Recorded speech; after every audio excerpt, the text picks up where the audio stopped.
ससुराल तेरा यही होगा। राघव और सोनम बरकतपुर नाम के गांव में रहते हैं। सोनम गांव के सरपंच जी की बेटी थी और राघव गांव का गरीब लड़का।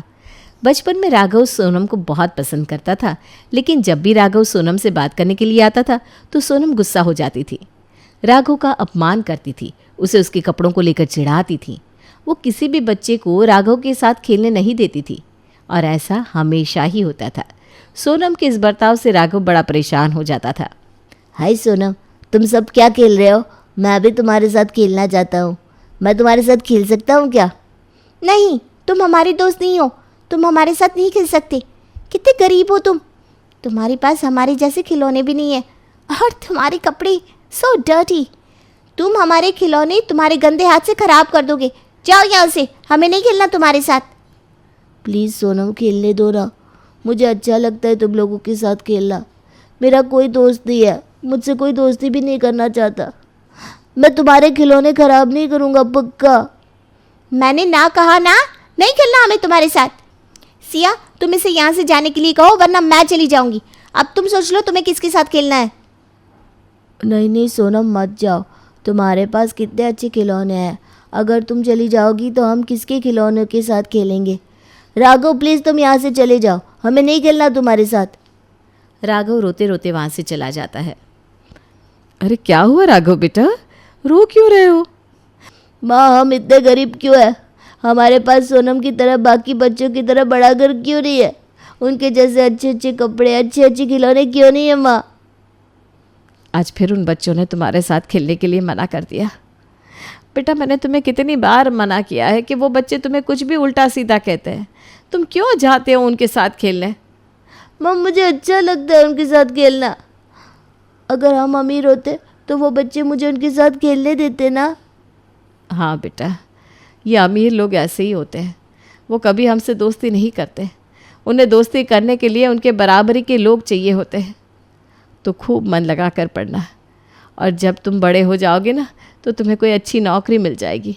फिर यही लोग सामने से तुम्हारी दोस्ती करने आएंगे। माँ, क्या सच में ऐसा होगा? पर माँ, पढ़ाई करने के लिए तो बहुत पैसा लगता है। हमारे पास तो पैसा नहीं है। अरे बेटा, अगर चाह पक्की हो ना तो भगवान रास्ता दिखा ही देते हैं। मुझे भरोसा है तुम एक ना एक दिन बहुत बड़े आदमी बनोगे और तब यही सभी लोग तुम्हारे आगे पीछे घूमेंगे।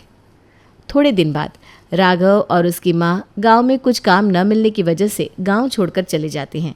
उसके बाद उनका किसी को भी अता पता नहीं रहता। कुछ सालों बाद सोनम बड़ी हो जाती है। गांव में 12वीं तक ही शिक्षा उपलब्ध होने की वजह से अपनी आगे की पढ़ाई पूरी करने सोनम शहर चली जाती है। बचपन से ही खूबसूरत दिखने वाली सोनम अब तो कई गुना सुंदर दिखने लगती है। वो अब पोस्ट ग्रेजुएशन की आखिरी कक्षा में थी। क्या सोनम, कहाँ थी तुम 2 दिन? मैंने तुम्हें कितनी कॉल ट्राई की, लेकिन तुमने कोई मैसेज या कॉल का जवाब ही नहीं दिया। आज अगर तुम कॉलेज नहीं आती तो मैं खुद तुम्हें बुलाने तुम्हारे रूम पर आ जाती। अरे वो 2 दिन ज़रा कुछ काम से गांव आई थी ना, थोड़ा अर्जेंट था। जल्दी जल्दी में तुम्हें बताना भूल गई। वैसे तुम्हें कुछ काम था क्या? अच्छा, तो तुम्हें ऐसा लगता है कि जब भी मुझे तुमसे कोई काम होता है तभी मैं तुम्हें याद करती हूँ? अरे दोस्त हूँ तुम्हारी, बिना मतलब भी याद करती हूँ तुम्हें। तुम्हारे बिना कॉलेज में मन नहीं लगता यार। अरे चल अब ड्रामा बंद कर। चल जल्दी से बता, कुछ इंपॉर्टेंट लेक्चर हुए क्या इन 2 दिनों में? कुछ असाइनमेंट, नोट्स कुछ लिखना है क्या? लेक्चर और नोट्स के बारे में हम बाद में बात करेंगे। इतना इम्पॉर्टेंट तो कुछ नहीं था, लेकिन मेरे पास एक धमाकेदार न्यूज़ है। मेरा वो फेवरेट सिंगर है ना। अरे यार प्लीज़, तुम मुझे पढ़ाई के बारे में कुछ भी पूछ लो, पर ये मूवीज़, सॉन्ग, सिंगर नहीं भाई, मुझसे नहीं होता। मुझे इन सब के बारे में कुछ भी नहीं पता। ओए कॉलेज की द टॉपर गर्ल, मैं तुमसे पूछ नहीं रही हूँ। तुम भी ना सोनम कभी मेरी पूरी बात सुनती नहीं हो। सॉरी यार, मुझे लगा तुम पूछ रही हो। एनीवे बताओ। आज हमारे कॉलेज में मेरा फेवरेट सिंगर आने वाला है। वो उनकी स्ट्रगल लाइफ के बारे में बताने वाला है। मैंने जब से ये न्यूज़ सुनी है ना, मैं तो पागल हो गई हूँ। मुझे यकीन नहीं हो रहा मैं अपने फेवरेट सिंगर को अपनी आंखों से देखूंगी। हाय क्या दिखता है वो। अच्छा तो ये बात है। वैसे मुझे नहीं पता उस सिंगर के बारे में, लेकिन नाम बता दे, शायद कहीं सुनाओ। The greatest singer, rock star, most handsome boy. लेकिन तभी कॉलेज की बेल बजती है। अरे अब क्या नाम सुनना, तू सीधा देख ही ले। मुझे यकीन है उसे देखने के बाद तुम्हें भी सॉन्ग से प्यार हो जाएगा और शायद सिंगर से भी। चल कम ऑन। साहबी तू ना पूरी पागल है, कुछ भी बोलती है। चल देखते हैं कौन है ये महाशय जिसका तुझ पर इस तरह भूत सवार है। तभी एक बेहद खूबसूरत 24-25 साल का लड़का कॉलेज के गेट से एंट्री मारता है। सभी लोग उसके आगे पीछे दौड़ते हैं। सोनम को उसका चेहरा ठीक से दिखता नहीं। सोनम को कुछ भी समझ में नहीं आता। वो सोचती है कि एक सिंगर के लिए इतना क्या करना। तभी वो सिंगर स्टेज पर कुर्सी पर बैठ जाता है। सोनम और सावे के साथ सभी कॉलेज के बच्चे उसे सुनने के लिए स्टेज की तरफ दौड़ते हैं। अगर हमारी लगन और मेहनत अच्छी हो तो ज़िंदगी हमें कहाँ से कहाँ लेकर आती है। इसका अद्भुत उदाहरण आज हमारे सामने है। बचपन में ही पिता का साया साथ छोड़ गया। जीवन में कई मुश्किलें आई, लेकिन हर मुश्किल का सामना किया। अगर हम ठान ले तो कुछ भी मुश्किल नहीं है। ये इन्होंने दुनिया को बताया अपनी सफलता से। आज हमारे साथ है rock star, the greatest singer Raghav, यानी कि हम सब के फेवरेट रॉकी। अब तक क्या चल रहा था सोनम को तो कुछ भी समझ में नहीं आ रहा था, लेकिन जब वो राघव का नाम सुनती है तो चौंक जाती है।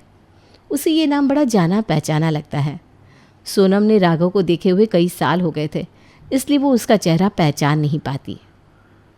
राघव, ये नाम तो सुना हुआ लग रहा है। कहीं ये सिंगर राघव मेरे गांव का वो गरीब राघव तो नहीं है? नहीं, ये कहाँ से पॉसिबल है? लेकिन लग तो वही रहा है। मैं स्टेज पर इनवाइट करती हूँ द ग्रेटेस्ट सिंगर रॉकी जी को। हाय, हेलो। आप सब मुझे जानते ही होंगे। आज तक मैंने थोड़े बहुत सॉन्ग्स किए हैं, कुछ मूवी सॉन्ग्स भी किए हैं। आज मुझे जो ये सफलता मिली है वो सबको दिखती है, लेकिन क्या आप जानते हैं मेरी शुरुआत कहाँ से हुई थी? एक छोटे से गांव से। आज आपके पास अच्छी शिक्षा लेने के लिए पैसे हैं, आपके माता पिता आपको पढ़ाना चाहते हैं। इसी तरह मेरी माँ भी चाहती थी कि मैं एक बहुत बड़ा आदमी बनूं, अच्छी शिक्षा हासिल करूं, लेकिन हमारे पास पैसे नहीं थे। बचपन में ही पापा चल बसे। उनके जाने के बाद माँ 2-4 घरों में काम करती थी और वहीं से कुछ पैसे आ जाते थे और हमारा गुजारा होता था। कुछ दिन बाद माँ का काम बंद हो गया। उस समय गांव वालों ने भी हमारी मदद नहीं की और तो और हमारी गरीबी का मजाक उड़ाया। मेरे गंदे कपड़ों की वजह से गांव के बच्चे भी मेरे साथ खेलने के लिए राज़ी नहीं होते थे। फिर एक दिन मैंने और माँ ने गांव छोड़ने का फ़ैसला किया और हम शहर आ गए। उसके बाद मैंने एक होटल में वेटर का काम किया। हम छोटे से रूम में रहते थे जहाँ पास में ही एक मंदिर था।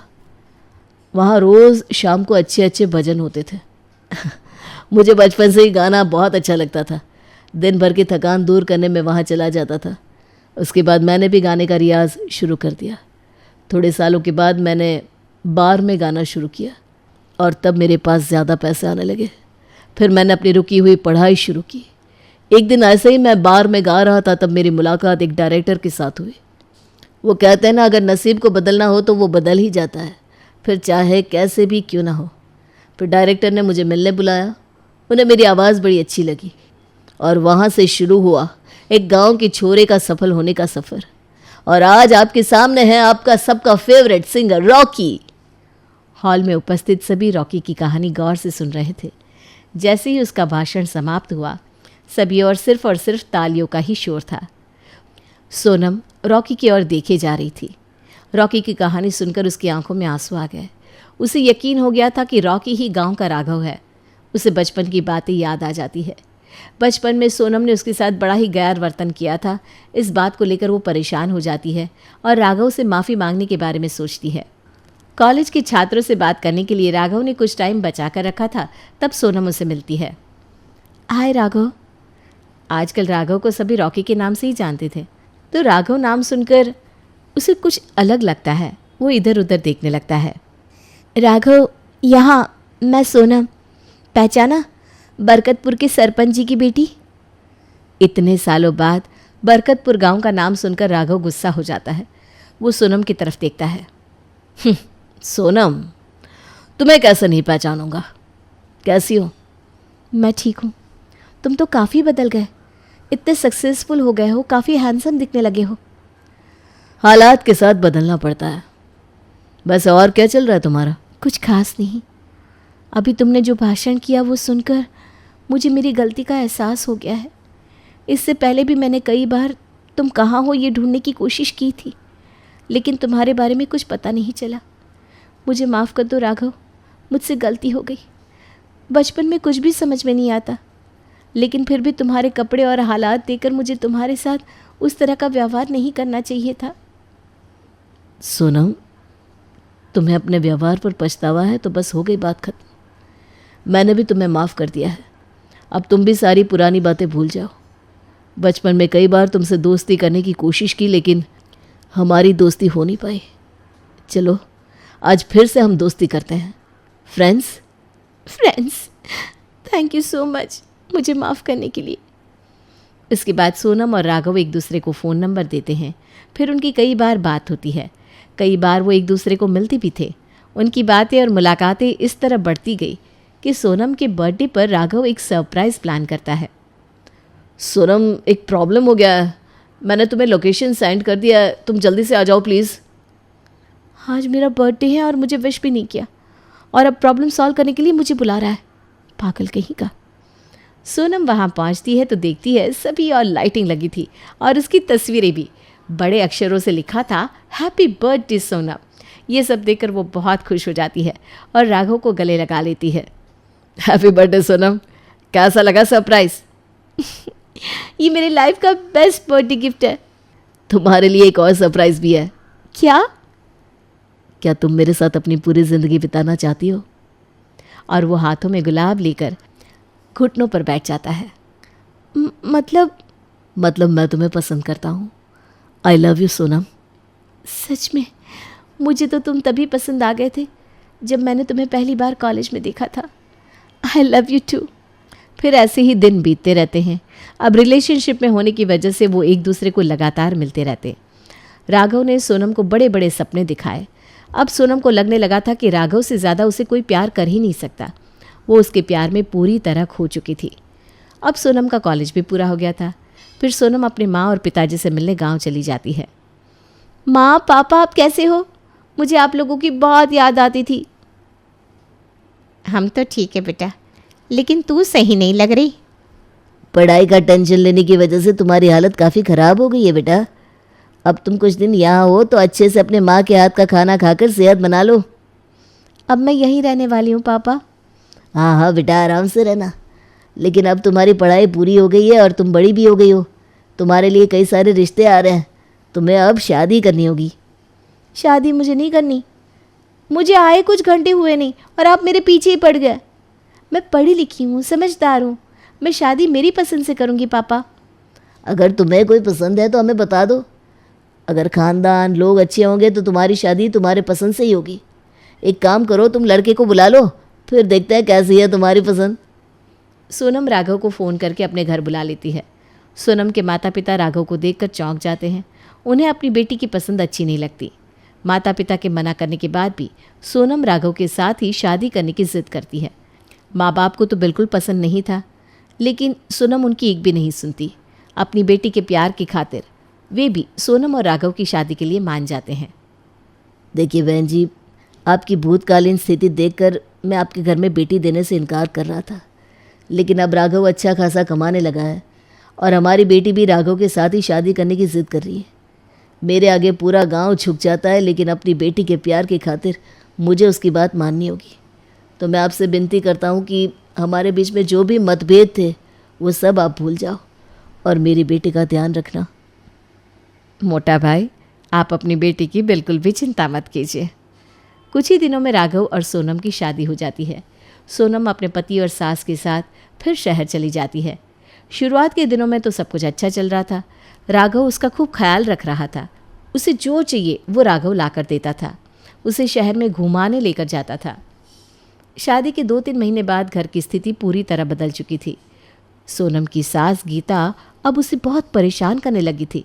गीता ने तो काम वाली को भी काम से निकाल दिया था। एक दिन गीता सोनम के साफ किए हुए फर्श पर चाय गिरा देती है। माँ जी, ये आपने क्या किया? मैंने अभी अभी तो साफ़ किया था, आपने फिर से गंदा कर दिया। हाँ, तो फिर से साफ कर दे। वैसे भी दिन भर करती क्या है तू? क्या करती हूँ मतलब? घर के सभी काम मैं ही तो करती हूँ। आपने तो काम वाली को भी काम से निकाल दिया है। माँ को उल्टा जवाब दे रही है। तुझे तेरी औकात पता चले इसीलिए तो मैंने तुमसे शादी की थी। मेरी और मेरी माँ की सेवा करना, हमारे लिए खाना बनाना, हमारे कपड़े धोना, यही औकात है तुम्हारी। ये सब तुम क्या कह रहे हो राघव? मुझे लगा तुम्हें काम का प्रेशर होगा इसलिए तुम्हारा बर्ताव बदल गया है, लेकिन तुम तो मेरी औकात पर आ गए। क्या तुम भूल गए हमने शादी से पहले क्या क्या सपने देखे? तुम तो मुझसे प्यार करते हो ना? सपनों से बाहर आ जाओ महारानी, वो कुछ प्यार व्यार नहीं था। मैं तो बस तुम्हारे किए का बदला लेना चाहता था। मेरे बचपन में तुमने और तुम्हारे पापा ने हमारे साथ काफ़ी खेल खेल लिया। अगर तुम्हारे पापा चाहते तो हमारी मदद कर सकते थे, लेकिन उन्होंने ऐसा नहीं किया और हमें शहर आना पड़ा। लोगों के झूठे बर्तन साफ करने पड़े, मेरी माँ को कपड़े धोने पड़े, तुम्हारे और तुम्हारे उस बाप की वजह से। ये सब तुम्हारे कर्मों के ही फल है, भुगतो। राघव सोनम को धक्का दे देता है, वो फर्श पर गिर जाती है। राघव बाहर चला जाता है। चल जल्दी जल्दी हाथ चला, अभी काफ़ी सारे काम बाकी है। माता पिता के ना कहने के बाद भी जिद करके अपनी पसंद से शादी करने का सोनम का फैसला गलत साबित हुआ। उसे अपनी पसंद पर पछतावा हो रहा था।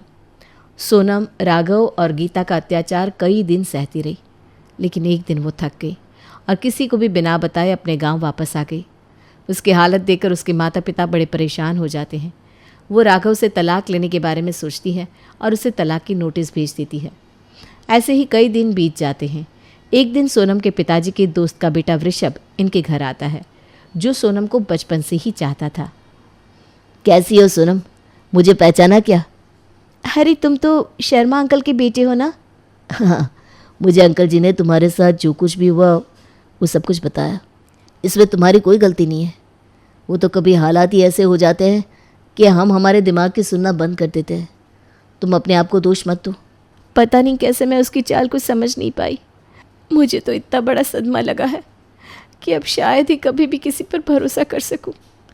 वो एक गलत इंसान था और वो अब तुम्हारी ज़िंदगी से चला गया है। उससे मिले अनुभव से तुम हर किसी को जज मत करो। तुम अपनी ज़िंदगी की एक नए सिरे से शुरुआत करो। नई शुरुआत करने के लिए बचा ही क्या है वृषभ? कौन करेगा अब मुझसे शादी? अरे तुम इतनी सुंदर हो, पढ़ी लिखी हो, कोई भी तुम्हारे साथ शादी करने के लिए तैयार हो जाएगा। क्या तुम करोगे? अब मैं शादी देखा, तुम ही तैयार नहीं हो रहे हो तो कोई और कैसे होगा? मैं तैयार हूँ तुम्हारे साथ शादी करने के लिए।